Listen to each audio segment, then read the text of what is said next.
అడుగుతూ Windows support చేసేది లేదో ఒకసారి చెప్తాను స్టార్ట్ చేసి. ఓకేనా? విండోస్ 11లో ట్రై చేయలేదు, విండోస్ 8లో అయితే మాత్రం అది తీసుకోవాలి. 8లో ట్రై చేశాను కానీ ఇన్స్టాల్ చేయలేదు, 8 తీసుకోలేదు. 11లో ట్రై చేద్దాం ఒకసారి. అలా లేదు అని అంటే ఖచ్చితంగా ఉబుంటూ వేసుకోవాలి. మన ఓఎస్ ఉబుంటూ వేస్తే అడుగు అనేది ఇన్స్టాల్ అవుతుంది. కంప్లీట్గా కమాండ్ బేస్డ్ లాంగ్వేజ్ అంటారు. మన దగ్గర ఆల్రెడీ ల్యాబ్ మాన్యువల్ ఉంది, షేర్ చేయాలి ఇంక్లూడింగ్ ఇన్స్టాలేషన్. ముందుగా అడుగుతాను ఇన్స్టాల్ చేయండి, ఉబుంటూ ఎలా ఇన్స్టాల్ చేయాలి, మొత్తం ప్రాసెస్ అంతా ఉండేది దాన్ని. ఆ తర్వాత మాత్రమే మనకి ఎక్స్పెరిమెంట్లు ఉంటాయి. అలానే కింద అవుతుంది ల్యాబ్ మాన్యువల్ మామూలుగా మనకు తెలిసింది. సో ల్యాబ్ అలానే ఇక్కడ థియరీ కూడా రెండు కూడా ఉంటుంది మనకి సింపుల్. ఓకే, ఈజీనే అఫ్కోర్స్. అంటే ఫస్ట్ యూనిట్లో కొంచెం డీటెయిల్గా ఉంటుంది, ఆ తర్వాత నుంచి కొంచెం ఈచ్ డీటెయిల్ కొంచెం ఎక్స్ప్లోరేషన్ ప్రతి యూనిట్ కూడా. ఓకేనా? కొన్ని టూల్స్ ఉంటాయి ఇందులో. మనకు మెయిన్గా ఏంటంటే టూల్స్ ఉంటాయి కొన్ని హైవ్ అని చెప్పేసి అని అంటాం. ఓకేనా? అపాచీ అని అంటాం. ఇవన్నీ కూడా ఏంటంటే టూల్స్. ఓకేనా? జూ కీపర్ అని చెప్పేసి అని అంటాం, వన్ ఆఫ్ ద టూల్. ఇవన్నీ కూడా ఏంటంటే డేటా బేస్ని మేనేజ్ చేయడానికి యూజ్ చేసే టూల్స్.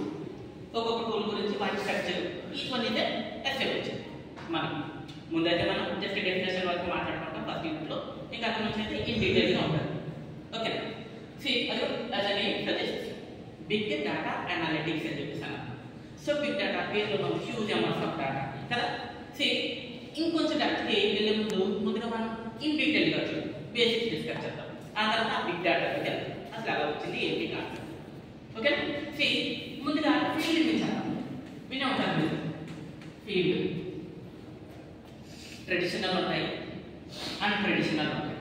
ఓకేనా? డేటాబేసెస్ రెండు రకాలుగా ఉంటాయి, ట్రెడిషనల్, అన్ట్రెడిషనల్.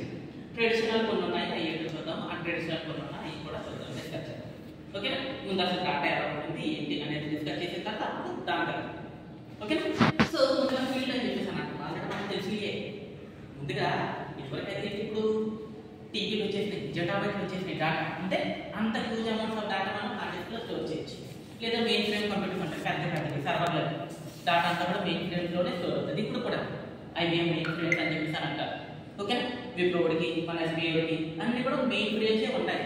ఎందుకంటే హ్యూజ్ అమౌంట్స్ ఆఫ్ డేటా ఆ మెయిన్ ఫ్రేమ్స్లోనే స్టోర్ అవుతుంది.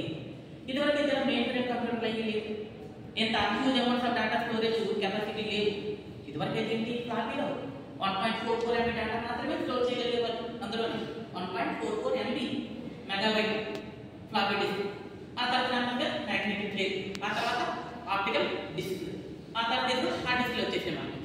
ఓకే, ఈవెన్ ఇప్పుడు కూడా మీరు ఎప్పుడైనా మీ ల్యాప్టాప్లో కానీ లేదా డెస్క్టాప్ ఏదైనా సిస్టమ్ ఉంటే ఆ హార్డ్ డిస్క్ ఓపెన్ చేయొచ్చు. వన్స్ ఓపెన్ చేసామంటే మళ్ళీ దాన్ని రీయూజ్ చేయలేము, ఎందుకంటే గాలి ఎలా ఉండాలి. ఓకే, వన్స్ ఎప్పుడైతే గాలి లేదో డేటా అంతా కూడా కరెక్ట్ అయిపోయింది. దాన్ని ఓపెన్ చేసి చూస్తే కనుక ఇప్పుడు ఆప్టికల్ డిస్క్ ఉంటాయి ఇలా మౌంటెడ్ అని స్పిన్డిల్ అని చెప్పేసి అన్నట్టు. జాగ్రత్త హార్డ్ డిస్క్ అలా ఓపెన్ చేస్తే కనుక మనకి ఏముంటాయి, ఇందులో డిస్క్లు ఉంటాయి, ఆప్టికల్ డిస్క్. మన సిడీస్ ఉండేగా నెట్వర్క్ ఆ సిడీస్ అనమాట, దానిలో పేజ్ ఉంటాయి, మధ్యలో స్పిన్డిల్ లాంటివి ఉంటాయి. ఇక్కడ